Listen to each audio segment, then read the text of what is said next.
Hello viewers, আসসালামু আলাইকুম। Welcome to my new another blog. তো আজকের ব্লগটা হবে দেখলেই বুঝবেন কি নিয়ে হবে। তো আপু স্টুডেন্ট পড়াইতে গেছে। তো আপু অনেক বিজি, তো তাকে অনেক সময় করে আজকে ফ্রাইডে, তারপরে সেই স্টুডেন্ট পড়াইতেছে।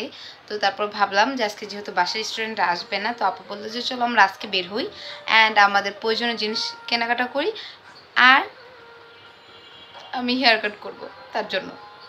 আমার অনেক দিন ধরে ইচ্ছা করতেছিল আমি একটা হেয়ার কাট দিয়ে, মানে চুলের যে হালাত, মানে এই চুল আর রাখতে চাইতেছি না, একটু শর্ট করতে চাইতেছি। না একটু না, ভালোই শর্ট করতে চাইতেছি চুলের।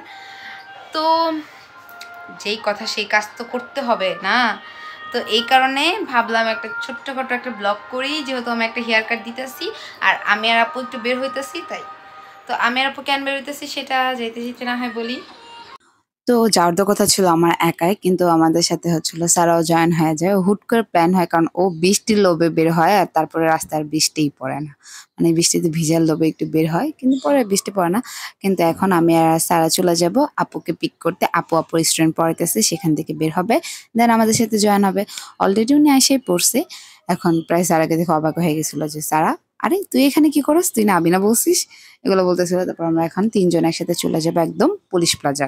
এখন পুলিশ প্লাজার কেন যাবো এখন বলি। আমার চুলের যে অবস্থা, আর চুল ইদানিং অনেক পড়তেছে, যার যে আমার থেকে এত শিক্ষিত হয়ে গেছে, ও পড়তে পড়তে আমি নিজেই টাক হয়ে যেতেছি। তো এই কারণে পুলিশ প্লাজার আসছি, কারণ একটা তেলের রিভিউ প্রায় অনেক দেখছি অ্যান্ড অনেক শুনছি, নিজের চোখের সামনে রিভিউ দেখছি, যেটা হচ্ছিল তাসান্তোহার তেল। তো এটার অয়েলটা এত এত এত রিভিউ দেখছি যা বলার বাইরে। ইভেন দিনাপো এটা রিভিউ আমার চোখের সামনে, দিনাপোর প্রচুর চুল পড়তো, সেখান থেকে এই তেল ইউজ করার পর ওনার চুল পড়া প্রায় অনেকটা কমে গেছে। এখন দেখতে হবে এই তেল আমার মাথায় স্যুট করে কিনা। তারপরও একটা বড় একটা রিস্ক নিয়ে দুই বোনে বড় একটা তেলের বোতল কিনে ফেলি, কারণ যেহেতু দুই বোন ইউজ করবো। আর একটা জিনিস বেশি ইউজ না করলে বা এটা ইউজের উপরে না থাকলে সেটা বোঝা যায় না যে এটা উপকার করতেছে কি করতেছে না। তাই ভাবলাম যে এই একটা বোতল দিয়ে দেখি যদি চুলের কিছুটা পরিবর্তন আসে, যেহেতু রিভিউ চোখের সামনে, তো দেখি আমার মাথায় স্যুট করে কি না। তো তার আগে দিনাপো আসছিল আমার বাসায়, দেন হচ্ছিল আমি ইউজও করছিলাম দিনাপোর তেল। তো দেখলাম যে ভালোই, অত মানে 2 দিন ইউজ করতে একটু বেনিফিট পাইছিলাম।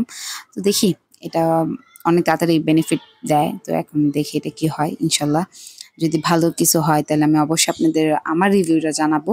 তো তারপর আমরা বের হয়ে চলে যাই পুলিশ প্লাজার পিছনে খাওয়া দাওয়া করতে, কারণ এখানে এই সন্ধ্যার পরে পুরো একটা ফুড কোর্টের মতন পুলিশ প্লাজার পিছনে বসে পড়ে, মানে চারদিকে শুধু খাবার আর খাবার, পুরো একদম মেলা টাইপের বলতে গেলে।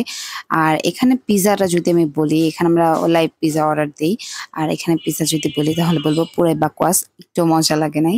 মানে আমার কাছে ভালোই লাগে নাই, আমার কাছে কেন, স্যারের কাছেও ভালো লাগে না, আপুর কাছেও ভালো লাগে নাই। বাট এটা রিভিউ যে কারা দিছিল আমি তাদের এখন খুঁজে বের করতে ইচ্ছা করতেছে। যাই হোক, পিজাটা আমরা নিয়েছিলাম মেবি 7 ইঞ্চের নাকি, হ্যাঁ।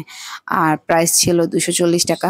তো ওই 240 টাকার অনুযায়ী যদি একটু ভালো বলতেও যাই, তাও ভালো না, কারণ আমার কাছে আহামরি তো লাগেই নাই, ভালোও লাগে নাই, টেস্টও ভালো লাগে নাই, কিছুই ভালো লাগে না, এক কথায় ভালোই লাগে না।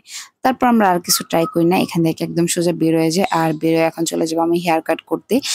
আর এই চুল যদি আমি একটা কাট না দিই তাহলে হবে না, কারণ চুলের নিচে একদম পাতলা হয়ে গেছে, আর চুলের আগে যদি ভার না থাকে তাহলে চুল তাড়াতাড়ি বড় হয় না, এটা ধারণা।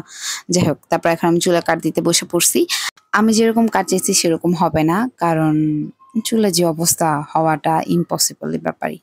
যাই হোক, তারপর বলছিল যদি চুল আমি রিবন্ডিং করি তাহলে হইতে পারে, বাট আমি চুলে রিবন্ডিং করতে চাইতেছি না। তারপর এই যে সামনে দিয়ে একটু শর্ট করতেছি, আর হচ্ছে পিছন দিয়ে সমান কাট দিয়ে দিব, জাস্ট এনাফ, আমার এর বেশি আর চাই না। বাট চুলটা একটু ছোট রাখতে চাইছিলাম, তো অবশেষে চুলটা ছোট রাখতে পারছি, আমার আপু পারমিশন দিছে।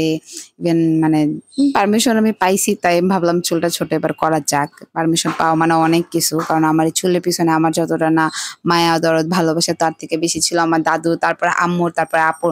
মানে এদের মায়া ভালোবাসা আমার চুলের প্রতি দেখে আমার নিজেরই তো কষ্ট লাগে যে আমার প্রতি একটু মায়া ভালোবাসা একটু দেখাও, আমার চুলের প্রতি না দেখায়। যাই হোক, ওনাদের এই মায়া দরদ দেখে ভাবলাম এবার চুলের একটু কেয়ার নিব, হেয়ার কেয়ার উপর একটু ফোকাস করবো, যাতে চুলের কিছুটা যত্নের কারণে চুলের একটু উন্নতি হয়। যাই হোক, চুলের এই যে haircut, short haircut আমার অতটা মানাইছে নাকি জানি না, কিন্তু আমার কাছে প্রথমে ভালো না লাগলেও এখন ভালোই লাগে, দেখতেও ভালো লাগে, কিউটি কিউটি বাচ্চা বাচ্চা, আরো বাচ্চা লাগতেছে। তো যাই হোক, আমার হেয়ার কাট দিয়ে খুশি হয়েছি, বাট আমার শর্ট হেয়ার আমার মানে কষ্ট লাগতেছিল প্রচুর পরিমাণে যে আমার লং হেয়ার আমার কাছে ভালো লাগে, প্রচুর ভালো লাগে। যাই হোক, এইটুকু ছিল আমার আজকের ব্লগ। তো থ্যাংক ইউ এভরিওয়ান, আল্লাহ হাফেজ। আর জানাবেন আমার হেয়ার কাটে আমাকে কি আসলে সুন্দর লাগছে কি লাগতেছে না। আর 2 দিন গেলে এমনি তো ভালো লাগবে, তারপরও একটু কমেন্ট করে জানাই দিয়েন।